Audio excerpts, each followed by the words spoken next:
आज हम कक्षा 7 व्याकरण का पाठ 3 पढ़ेंगे। पाठ का नाम है शब्द विचार। शब्द भाषा के प्राण हैं, इनके बिना भाषा का कोई अस्तित्व नहीं। भाषाएं भावों के अभिव्यक्ति के लिए शब्दों की आवश्यकता पड़ती है। शब्द वर्णों के सार्थक मेल से बनते हैं। जिन वर्णों के समूह का कोई अर्थ नहीं होता वे शब्द नहीं कहलाते। देखिए उदाहरण है जैसे गुलाब, मोरनी, किताब।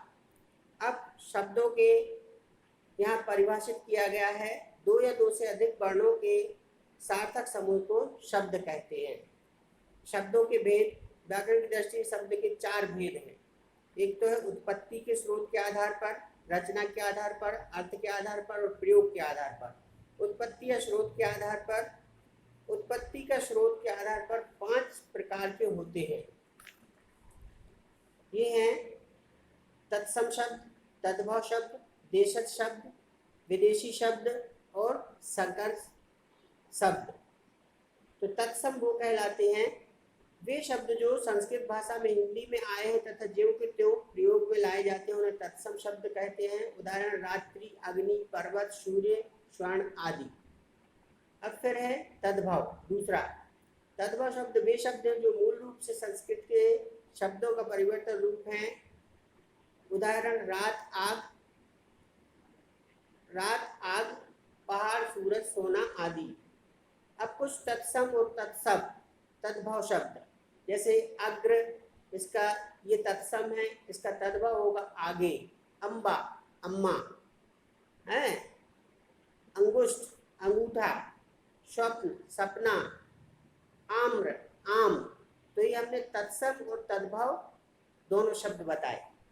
अब देश शब्द का शाब्दिक अर्थ है देश में उत्पन्न जो शब्द आम बोलचाल की बोलियों में विकसित होकर हिंदी में प्रयोग होने लगे हैं वे देशज शब्द कहलाते हैं। जैसे गाड़ी, थैली, रोटी, लोटा, झाड़ू, पेड़, थाली, पगड़ी, डिबिया आदि।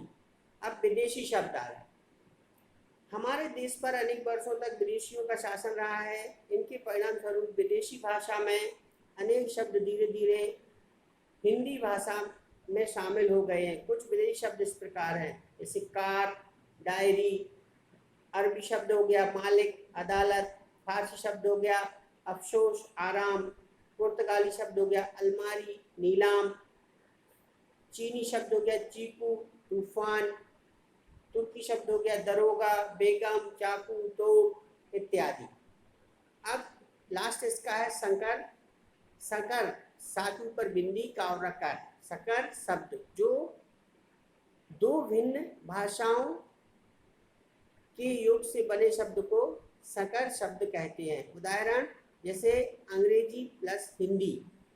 टिकट घर, रेलगाड़ी। रचना के आधार पर, अब रचना के आधार पर वर्गीकरण किया गया है जो 3 प्रकार का होता है। रूढ़ शब्द, यौगिक शब्द और योग रूढ़। तो फर्स्ट है रूढ़ शब्द। जो शब्द किसी विशेष अर्थ के लिए प्रसिद्ध हो गए हो उन्हें शब्द रूढ़ कहते हैं। इनके सार्थक खंड नहीं किए जा सकते जैसे चित्र में सूर्य, घोड़ा, हाथी, वृक्ष, घर, आदमी, हाथ आदि। इनकी यानी वो नहीं किए जा सकते, खंड नहीं किए जा सकते। अब यौगिक शब्द हैं जो शब्द 2 या 2 से अधिक शब्दों के योग से बने होते हैं उन्हें यौगिक शब्द कहते हैं। इनके टुकड़े करने का अर्थ निकलता है जैसे विद्या धन आलय बराबर विद्यालय, हिम धन आलय बराबर हिमालय, यानी विच्छेद हो जाते हैं। योग रूढ़ जो शब्द 2 या 2 से अधिक शब्दों के योग से बनते हैं और किसी विशेष अर्थ में प्रसिद्ध हो जाते हैं योग रूढ़ शब्द कहलाते हैं। जैसे दशानन, 10 सिर वाला, दशानन यानी रावण। नीलकंठ, नीले कंठ वाले यानी शिवजी। लंबोदर, लंबे उदर वाले गणेश। नंदलाल, नंद के लाल श्री कृष्ण। चतुर्भुज, 4 भुजाओं वाले विष्णु। अब अर्थ के आधार पर शब्द के 2 भेद हैं सार्थक और निरर्थक। सार्थक शब्द जिन शब्दों का अपने आप में अर्थ होता है उन्हें सार्थक कहते हैं। ये व्याकरण सम्मत होते हैं। उदाहरण जैसे जानवर, विद्यालय, मंदिर, पूजा आदि, यानी जिसका कुछ अर्थ निकले, सार्थक। अब निरर्थक शब्द हैं जिन शब्दों का कोई अर्थ नहीं होता परंतु भाषा में इसका प्रयोग किया जाता है वे निरर्थक शब्द कहलाते हैं। जैसे आपने खाना वाना खा लिया, सीधा बोलना चाहिए क्या आपने खाना खा लिया। अब इसमें खाना वाना खा लिया, तुम रोटी वोटी खा लो, यानी इसका कोई अर्थ नहीं, निरर्थक नहीं। अब प्रयोग के आधार पर दो प्रकार के होते हैं शब्द, दो प्रकार के होते हैं प्रयोग के आधार पर। देखो विकारी और अविकारी। विकारी शब्द हैं जिन शब्दों में लिंग वचन कारक काल आदि के कारण परिवर्तन हो जाता है, वे विकारी शब्द कहलाते हैं।